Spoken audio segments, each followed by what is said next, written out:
viewers, welcome to TAMIL360 TV. இந்துப்பு இத பத்தின A to Z தகவல் தான் இன்னைக்கு நம்ம பார்க்க போறோம். இந்துப்புல நிறைய மருத்துவ குணம் இருக்கு அப்படின்னு நம்ம எல்லாத்துக்குமே தெரியும். இமயமலை அடிவாரத்திலயும் பஞ்சாப்லயும் குறிப்பிட்ட பகுதியில இந்துப்பு அதிக அளவுல கிடைக்குது. ஓகே, ஃபர்ஸ்ட் இந்துப்போட ஹைலைட்ஸ் என்னன்னு பாத்திரலாம். நம்ம உடம்புக்கு தேவையான 84 விதமான தாது உப்புகள் இந்த இந்துப்புல இருக்கு. தைராய்டு ஹார்மோன் சுரப்பை ஊக்கப்படுத்துற அயோடின் இயற்கையாவே இருக்கு இந்த இந்துப்புல. 1 டீஸ்பூன் இந்துப்பு 2 டீஸ்பூன் நார்மல் உப்புக்கு சமம். அடுத்து ரெகுலரா இந்துப்பை சமையல்ல சேர்த்துக்கிட்டோம்னா என்னென்ன நன்மைகள்னு பார்க்கலாம். ரத்தத்துல இருக்கிற சர்க்கரையோட அளவை கட்டுக்குள்ள வச்சிருக்கும். தசைப்பிடிப்பு வர்றதை தடுக்கும். ஆரோக்கியமான தூக்கம் வரும். எலும்புகளுக்கு வலுவு கொடுக்கும். ரத்த அழுத்தத்தை சீராக்கும். நாள்பட தேங்கி இருந்த சளியையும் சரி பண்ணும். கண்கள்ல ஏற்படுற நோய் தொற்று நீக்கும். வாய் துர்நாற்றம் வராம இருக்கும். அதோட பல் ஈறு சம்பந்தமான வலிகளையும் சரி செய்யும். இந்துப்புல நிறைய கலர்ஸ் அவைலபிள் இருக்கு. என்னென்ன கலர்ஸ்னா மஞ்சள், இளஞ்சிவப்பு, ஊதா, சிவப்பு, ஆரஞ்சு. இவ்ளோ கலர்ஸ்ல இருந்தாலும் ஒரிஜினல் இந்துப்பு என்னன்னு பாத்தீங்கன்னா வெள்ளை கலர்லயும் இளஞ்சிவப்பு நிறத்துல இருக்கிறதையும் வாங்குறது நல்லது. ஓகே, இப்ப சாதாரண உப்புக்கும் இந்துப்புக்கும் என்னென்ன வித்தியாசம் அப்படின்னு பாத்திரலாம். நான் இப்ப சொல்றது 1 கிராம் உப்புல இருக்கிற சத்து. சாதாரண உப்புல 1 கிராம்ல 0.4 கிராம் கால்சியம் இருக்கு. அதே இந்துப்புல பாத்தீங்கன்னா 1.6 கிராம் இருக்கு. அடுத்து பொட்டாசியம் நார்மல் உப்புல 0.9 இருக்கு.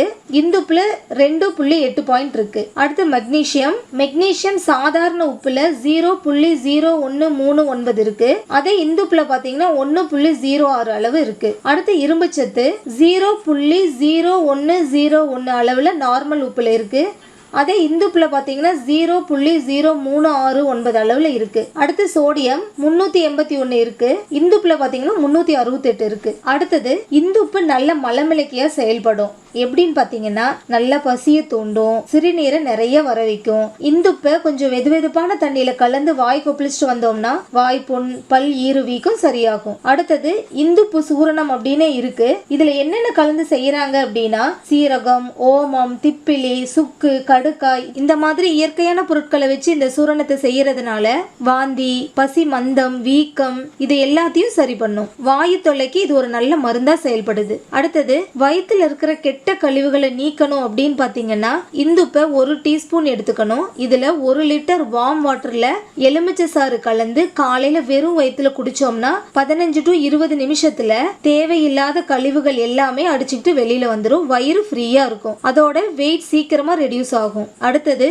உடம்புல வீக்கம், வலி இருக்கிற இடத்துல இந்துப்பை ஒரு துணியில கட்டி வெதுவெதுப்பான ஒத்தடம் கொடுக்கலாம். வலி சீக்கிரமா சரியாகும். வீக்கமும் குறையும். இந்துப்புக்கு அப்படின்னு பல்வேறு மருத்துவ குணங்கள் இருக்கு அப்படின்னாலும் கூட அதை அளவோட எடுத்துக்கணும். 1 வயசு குழந்தைகள்ல இருந்து பெரியவங்க வரைக்கும் எல்லாருமே எடுத்துக்கலாம். கர்ப்பிணி பெண்கள் இந்த உப்புன்னு இல்ல, எந்த உப்பா இருந்தாலும் நார்மலா எடுத்துக்கிற அளவை விட கொஞ்சம் குறைவா எடுத்துக்கிறது நல்லது. தரமான இந்துப்பு பாறை வடிவத்திலேயோ இல்ல குருணையாகவோ தூளாகவோ கலப்படம் இல்லாம வாங்கணும்னு நினைக்கிறவங்க ஸ்கிரீன்ல தெரியுற நம்பருக்கு கால் இல்ல வாட்ஸ்அப் பண்ணீங்கன்னா கண்டிப்பா டோர் டெலிவரி பண்ணிடுவோம். இது மட்டும் இல்லாம அனைத்து வகையான நாட்டு மருந்து பொருட்களும் கிடைக்கும். இந்த வீடியோ உங்களுக்கு யூஸ்ஃபுல்லா இருந்துச்சுன்னு நினைச்சீங்கன்னா நீங்க விரும்புற ஒருத்தருக்கு இந்த வீடியோவை வாட்ஸ்அப்ல ஷேர் பண்ணுங்க. தமிழ்360 டிவியை சப்ஸ்கிரைப் பண்ணலன்னா இப்பவே கீழே இருக்கிற ரெட் கலர் பட்டன் அழுத்தி சப்ஸ்கிரைப் பண்ணிக்கோங்க. நாங்க அப்லோட் பண்ற வீடியோஸை உடனுக்குடன் தெரிஞ்சுக்கணும் அப்படின்னா மறக்காம பக்கத்துல இருக்கிற பெல் ஐக்கானை கிளிக் பண்ணிக்கோங்க.